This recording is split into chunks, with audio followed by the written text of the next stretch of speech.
정부가 밸류업 정책을 3월부터 본격적으로 시행하면서 기업들의 주주총회 시즌이 시작되고 또 투자자들은 더욱 주목하고 있습니다. 주주총회에서는 이제 주주 환원책에 중점을 두거나 이사 선임, 경영권 분쟁 등 주목할 이슈들도 다뤄지게 되는데요. 네, 기업공시연구소 변영인 대표 모시고 주총 시즌에 대해서 짚어보겠습니다. 어서 오세요. 안녕하세요, 대표님. 반갑습니다. 예, 자 이제 지금쯤이면 매 해마다 이제 정기 주총 시즌인데. 지난 19일에 이제 삼성전자하고 현대모비스 시작해서 이제 계속 이어지고 있습니다. 그 동안에 있었던 주주총회 한번 대표님께서 한번 정리하시면서 어떤 뭐 이슈나 화두가 있었는지 한번 살펴봐 주시죠. 먼저 19일 날 개최됐던 삼성전자 주주총회를 좀 주목해봐야 될 것 같은데요. 일단 시장이 좀 기대했던 콜테스트의 승인 여부 그리고 뭐 HBM의 공급량이라든가 이런 부분에 관련된 전략은 좀 다소 아쉬운 그런 부분들이 좀 있었는데. HBM 기술력에 관련된 이 경쟁력이 좀 약화됐던 부분들을 사과했고요. 이 부분에 대해서 회복을 좀 약속했다는 관점. 특히나 이 반도체 사업 부분에 대해서는 두 가지 축을 전략으로 좀 제시를 했는데 수익성과 성장성에 대한 회복. 그래서 2분기부터는 HBM3 12단 모델에 관련된 공급량들을 확대하겠다. 그래서 전체적으로는 뭐 HBM에 대한 공급량을 전년 동기 대비해서는 뭐 한 2배 정도 증가시키는 그런 전략을 좀 제시했기 때문에 일단 이 부분에 대한 기대 요인들이 좀 남아있겠고요. 두 번째는 커스텀 반도체에 관련 수요에 대해서 적극적으로 좀 대응하겠다라고 좀 전략을 좀 발표했는데 일단 엔비디아에 관련된 공급량들은 뭐 SK 하이닉스에 비해서 좀 다소 뒤처진 평가를 받고 있지만 커스텀 반도체 부분에 대한 최근에 뭐 브로드컴이랑 관련된 어떤 연기 관련된 그런 부분에 관련된 기대 요인들이 이번 어떤 주총 메시지를 통해서 조금은 좀 기대할 수 있는 어떤 요인이 좀 되지 않았나라고 볼 수가 있겠습니다. 여기서 뭐 대형 M&A 관련된 이슈들이 좀 발표가 좀 되진 못했는데 반도체 부분에 대한 투자 확대라든가 뭐 로봇 사업에 관련된 전략들 이 부분은 당분간 해당되는 기조가 좀 유지되지 않을까라고 좀 판단되고 있고 두 번째는 20일 날 좀 개최됐던 뭐 현대차 주주총회 관련된 내용도 좀 중요할 것 같은데 여기서는 미국 조지아 메가플랜트 공장에 관련된 이 양산 계획들 그래서 아이오닉 5와 9 모델에 대해서 생산량들의 어떤 확대 관련된 전략을 좀 제시했는데 기존에 뭐 전기차 캐즘이 좀 지속되다 보니까 아무래도 이제 EV 생산 라인들을 하이브리드 생산과 좀 홀류 생산 방식으로 좀 선회해서 오히려 이 가동률이 전반적으로 좀 낮아진 부분을 올해 아마 2분기 이후부터는 대폭 좀 상향시키는 그런 전략으로 이어지지 않을까라고 좀 전망되고 있습니다. 전기차 개발에 관련된 어떤 성과를 한 글로벌 200만 대에 대한 판매 목표량을 좀 제시를 좀 했는데 여기에 대해서 뭐 아마존이라든가 웨이모 그리고 GM 같은 기업들과에 대한 협력 성과 그래서 향후에 사업 시너지 관점에서 구체적인 어떤 기대 요인들이 좀 남아 있겠고 수소에 관련된 어떤 로드맵도 발표를 했는데 하반기에 이 넥소 후속 모델에 관련된 출시를 좀 예고했습니다. 그리고 수소 트럭에 대해서 올해 이 하반기 구체적인 어떤 양산들이 좀 더 본격화되지 않을까라고 좀 기대되고 있습니다. 수소 트럭요? 네. 결국 수소차가 이제 빛을 보게 되나 봅니다. 그동안에 제일 먼저 시작했던 게 현대 아닙니까? 네, 그렇습니다. 어제 또 하나 에어로스페이스 주주총회 있었는데 그 이전에 이제 3조 6천억 원 정말 대규모 유상증자를 단행한 이후 많은 주주분들이 사실 열을 낼 수밖에 없는 상황이잖아요. 근데 어제 좀 뭔가 주주 환원책이라든지 아니면 좀 달랠 만한 내용이 있었나요?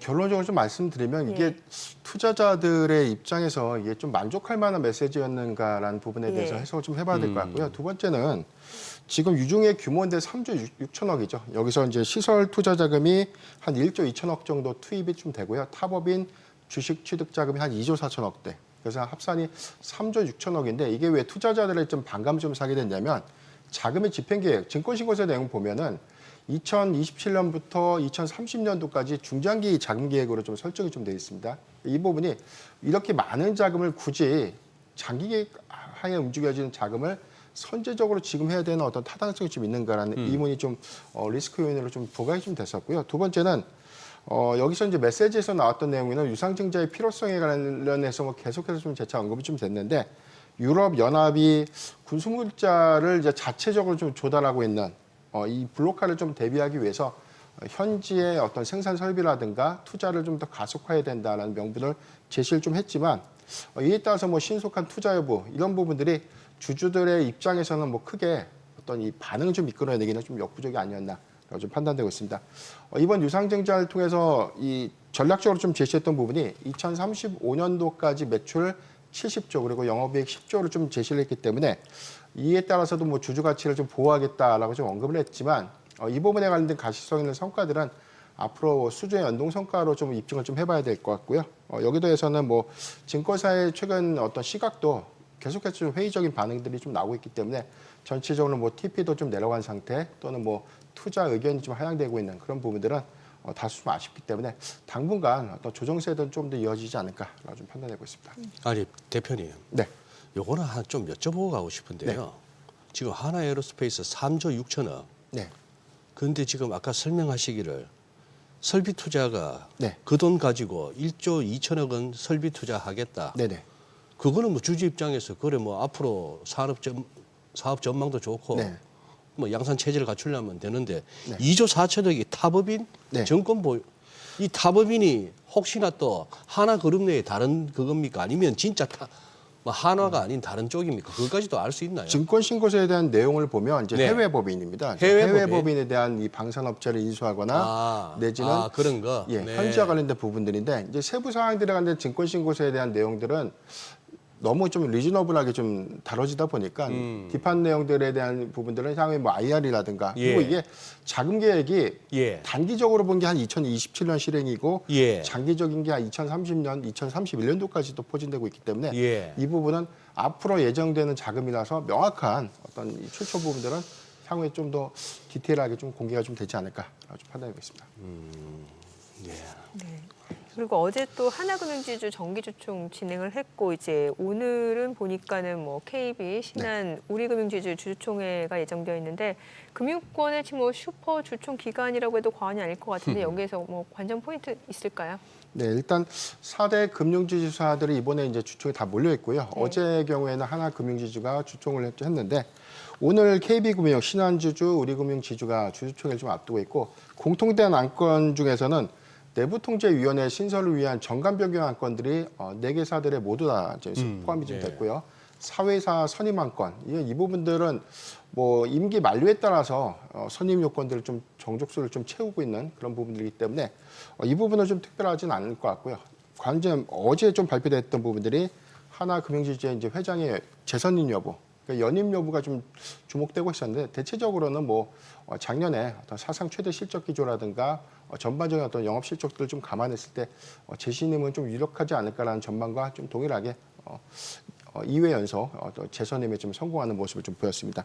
여기 대해서는 뭐 작년에 사상 최대 실적 기조 그리고 뭐 총 주주 환원율을 우리가 상향시키는 기업밸류 공시를 통해서 확인한 바 있었는데 이번 주총에서는 추가적으로는 올해 가시성 있는 주주 환원율이 어떤 것들이 좀 더 공개가 좀 될 것인가 여부가 좀 중요할 것 같고요. 여기서는 뭐 자사주에 관련된 매입 또는 뭐 소각에 관련된 이슈 그리고 여기 대해서 총 주주 환원율을 얼마만큼 좀 상향 제시할 수 있는지 작년 기준에서는 한 5에서 10% 정도까지 올라갔기 때문에 대체적으로 한 40에서 많게는 한 45% 정도 그러니까 EPS 기준에서 더 늘어난다면 50%대까지 올라갈 수 있는 기업들이 있었기 때문에 이런 점들 좀 종합적으로 봤을 때 올해는 전체적인 어떤 배당 기조를 어떻게 더 유지할 것인가 이 부분도 좀 중요한 관전 포인트가 좀 되지 않을까라고 말씀드렸습니다. 예. 그다음에 요 이제 플랫폼 쪽에 IT 공룡으로 꼽힌 이제 네이버하고 카카오. 네. 우리가 한때 뭐 네카오라 그랬습니다만 묶어가지고 오늘 이제 정기주총이 있네요. 근데 이제 양사 창업자 간의 행보가 좀 이제 갈리다 보니까 또 그리고 뭐 사내이사 선임 여부도 또 주목 대상이라고 하는데 어떤 내용입니까? 네. 일단 네이버와 카카오가 일단 이 사내이사 선임에 대한 이 희비가 좀 약간 달라지는데 사회이사. 사내이사. 사내이사. 네, 사내이사. 그래서 이 네이버의 경우에는 알려진 것처럼 이해진 전 의장이 네. 7년 만에 이제 이사회에 좀 복귀를 하게 되고요. 이번에 주총에서 이제 복귀가 최종적으로 이제 승인이 좀 받게 된다면 이사회 의장까지 좀 겸하지 않을까라는 관측들이 좀 나오고 있는데 반면에 지금 카카오의 경우에는 이 회사의 어떤 CFO를 예. 사내이사로 좀 선임했어요. 그러니까 이게 AI 전략들을 좀 가속화시키는 과정에서 CFO에 관련된 선임 관점에서는 뭐 네이버와 카카오가 약간 다른 결을 좀 갖고 있는 건 아닌가라는 회의적인 어떤 분석도 좀 나오고 있었던 건데 일단 이해진 의장이 최근에 어떤 행보를 보면 네이버의 어떤 AI 전략들을 좀 가속화시켰던 그런 부분들 특히나 최근에 의료 AI 관련된 투자를 확대하겠다. 그래서 서울대병원과 최근에 의료 AI에 관련된 어떤 성과 관련된 뭐 세미나라든가 이런 것들을 좀 본격하게 됐던 그런 부분들. 그리고 여기 대해서는 지금 하이퍼클러버 X를 좀 활용한 사업 전략이라든가 이 부분을 의료 AI와 좀 적용될 수 있는 사업 모델에 관련된 구체적인 전략들이 아마 이제 승인 이후에 본격적인 어떤 AI에 관련된 사업 역량 확대 관점에서 기대요인들이 좀 될 수 있겠고, 카카오의 경우에는 올해 초에 이 생성형 AI 카나나를 좀 출시를 했기 때문에 일단 AI 출시 관점에서 사업 선정 관점에서는 다소 좀 늦은 감이 좀 있었지만, 이번에 뭐 사내이사를 뭐 CFO로 좀 선임했다고 해서 이 부분을 다소 좀 뒤처진 평가다라고 좀 판단하기에는 좀 다소 무리수가 좀 있지 않을까라고 볼 수 있겠고, 전반적으로는 오픈 AI와의 어떤 사업 협력들을 좀 가속화했던 부분들, 특히나 이커머스 부분에 AI 사업을 좀 연계했던 그런 부분들을 좀 감안해 보면 전력적으로는 두 개 회사 모두 다 AI라는 어떤 방향성들은 극대화시키지 않을까 좀 판단하고 있습니다.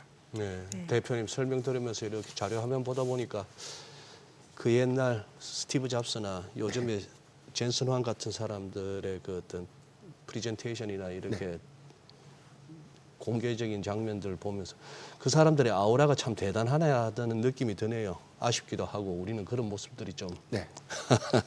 예. 내일 또 SK하이닉스 주총 있잖아요. 네. 지난해 실적도 뭐 굉장히 좋았고 그만큼 뭐 배당 규모도 지금 확대하기로 했다고 하는데 어떤 내용들이 있을까요? 네, 일단 안건으로 보면 광노정 SK하이닉스 대표이사에 대한 이 재선임 안건이 좀 상정이 좀 돼 있고요. 네.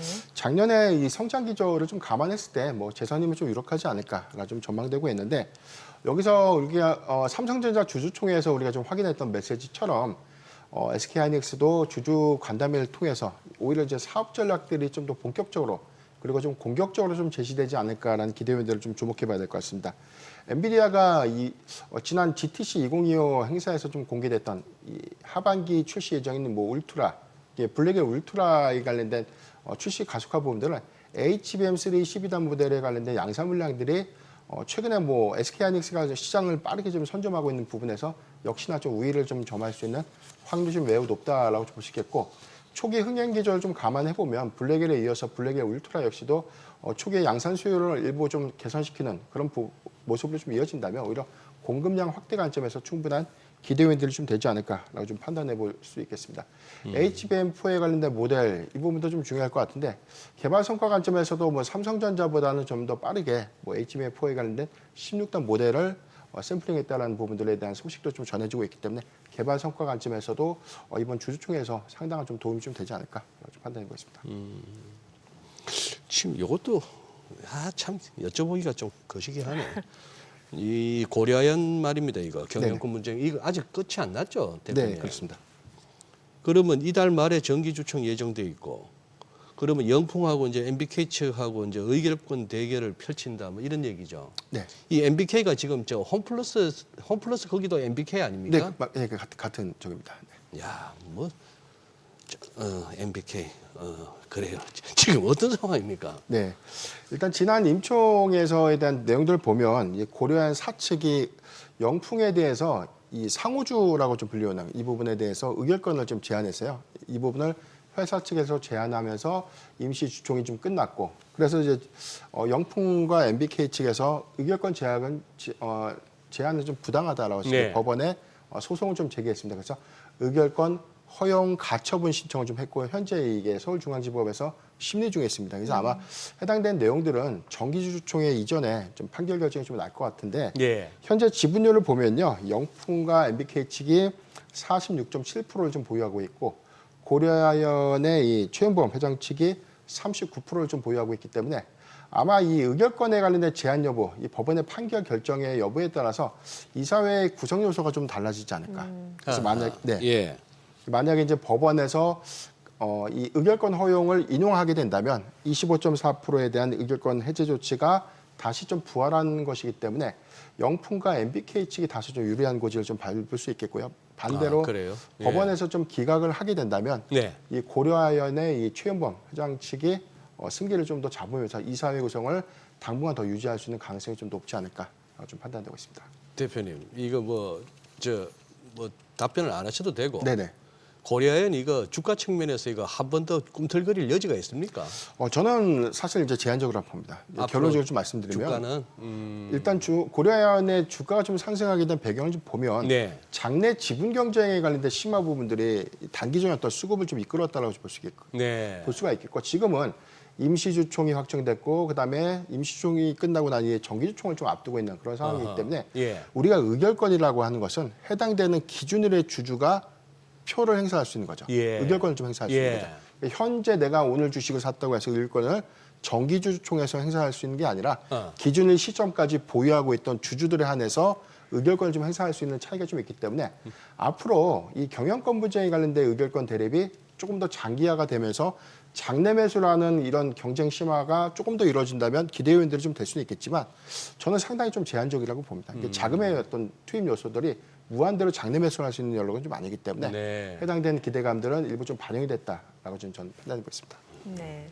지금 이제 밸류업실의 첫 주총 시즌이 개막된 상황인데 지금 주주 환원 활성화가 트렌드라고 하는데 그러면 이번 주총 좀 끝나고 나면 어떤 기업들의 밸류업 정책에도 좀 변화가 있을 걸로 기대를 해봐도 괜찮을까요? 네, 작년에 이 기업 밸류업 정책에 관련된 이런 기대 요인들, 특히나 뭐 4대 금융지주사들에 대한 주가 그리고 PBR이 상대적으로 좀 낮았던 기업들이 밸류업 정책들을 좀 본격화하면서 주가가 좀 강하게 좀 상승하는 네. 모습이 좀 보였고요. 이 부분은 자사주의 매입소가 그리고 여기 더해서는 배당 성향을 좀 확대했던 부분들 그리고 배당의 성향을 좀 확대하면서 전반적인 총 주주 환원율이 좀 상향되는 그런 기업들이 PBR 기점에서는 굉장히 좀 많은 주가의 상승폭을 좀 이끌었기 때문에 주주 환원 정책들이 올해도 좀 본격화되는 그런 기업들에 대해서 투자자들의 어떤 선호도는 조금 더 좀 지속적으로 좀 증가되지 않을까라고 좀 판단되고 있는데 여기 더해서 뭐 야당의 상법 개정안이 좀 통과했기 때문에 일부분에 대해서는 뭐 향후에 소액주주의 어떤 권익에 어떤 반영되는 그런 정책이라든가 뭐 공시의 어떤 규정 같은 것들도 상당수 좀 변화가 좀 되지 않을까라고 좀 볼 수 있는데 아직까지는 뭐 일부 기업들을 좀 제외하고는 이 주주환원 정책에 관련돼서는 저는 뭐 미흡하다라고 좀 판단되고 있는데 이 부분은 실질적인 어떤 뭐 인센티브 효과라든가 뭐 기업 밸류업 또 지수 같은 어떤 구성 지수에 관련된 펀드 유입액도 더 크게 좀 증가되는 그런 실질적인 어떤 혜택 요인들이 된다면 저는 뭐 총주주 환원율은 좀 증가되지 않을까라고 볼 수가 있겠습니다. 다만 이제 과거에 좀 양상과는 좀 다른데 네. 지금 뭐 소액주주들이 이 의결권에 관한 규합 플랫폼 액트 같은 데에서 이제 많이 규합을 해가지고요. 예. 주주 제한도 많이 좀 제한을 좀 하고 있고 뭐 임시 주주총회 뭐 소집 허가 신청 같은 것들 그래서 뭐 회사의 어떤 이사회 경영 진입 같은 시도를 좀 많이 하고 있는 그런 부분들이 재차 좀 증가되고 있는 그런 부분들을 보이고 있기 때문에 이런 것들을 좀 감안했을 때 앞으로 뭐 소액주주들을 좀 완전히 좀 무시하는 의사경영 결정은 좀 다소 좀 제한적인 모습을 보이지 않을까라고 좀 전망해 보고 있습니다. 대표님 나오신 김에 한번 제가 여쭤보고 싶은 게 있었는데 이 기업 공시 말입니다. 네. 우리 개인 투자자분들이 어떤 식으로 꼭 무슨 뭐 유튜브나 딴 걸 통해서 이렇게 간접적으로 듣는 거 말고 네. 어떻게 확인하시는 게 좋겠습니까? 가장 중요한 건 전 정기 보고서. 우리가 매 분기마다 지금 제출을 하고 있는 뭐 분기 보고서가 네. 있고요. 반기 보고서 그리고 3월 말에 제출하는 사업 보고서가 있는데 예. 해당되는 내용들을 보면 특히나 뭐 매출의 유형 성과들이 다 나와 있습니다. 그러니까 디테일하게 그냥 그 회사 그렇죠. 홈페이지로 들어가서 네네. 보라고요. 그래서 이제 3개월마다 분기마다 업데이트되고 있는 회사의 어떤 재정 상태라든가 매출 규모, 그다음에 뭐 수출 실적이라든가 내수의 어떤 판매 비중 같은 거, 주력 상품에 대한 어떤 매출 포션 같은 것들 예. 이런 것들 좀 중요할 것 같고 타법인 지분 취득 현황 같은 것들도 좀 관심 있게 좀 봐야 될 것 같은데 일단 뭐 신규 사업에 대한 투자들을 좀 많이는 좀 하고 있지만 대체적으로 해당되는 사업 성과가 좀 나지 않아서 평가 손실로 좀 반영되는 부분들은 상당히 어떤 재무 상태에 어떤 부정적인 영향을 좀 끼치는 점 이런 것들을 좀 감안해 보면 저는 뭐 이 정기 보고서만 꼼꼼하게 좀 잘 살펴도 충분한 어떤 투자 힌트를 찾을 수 있지 않을까라고 좀 판단합니다. 그리고 그 가끔씩 그 올빼미 공시라 그럽니까? 장 끝나고 네. 나서 그 주로 내용이 보면 주주들 뒤통수 때리는 내용인데 그렇죠. 악재 공시들이 많죠. 이거 무슨 뭐 개선 방법이 없나요? 일단 이 공시 제도 자체가 이제 두 가지 요인들이 있어요. 네. 6시까지 그러니까 전산상으로 보면 예. 이 한국거래소에서 한 6시 30분까지 6시까지 법적으로는 공시를 좀 제출하게끔 돼 있고 네. 6시가 넘으면 공시를 받아주면 안 되는데 예. 이게 검토 사항들이 좀 많다 보니까 6시가 넘어서 또는 뭐 그 다음 날 7시 20분에 예. 이렇게 이길 공시가 되는 케이스들이 좀 있죠. 이런 예. 부분들을 전산상으로 좀 더 막아서 차라리 일정 기간에 대한 어떤 데드라인을 확실하게 뭐 5시까지 마감을 하고 여기에 송출 기준을 6시까지 접수해서 그래도 6시 이전에 좀 제출하게끔 이렇게 좀 제도 개선 좀 필요하지 않을까라고 보는데 이게 한국거래소 자체도 많은 회사들에 대한 공시를 심의하다 보니까 아무래도 인력 부족 같은 그런 이슈가 좀 있는 것이 아닌가라고 보고 있습니다. 네, 오늘 내용 잘 들었습니다. 네, 고맙습니다. 고맙습니다. 감사합니다.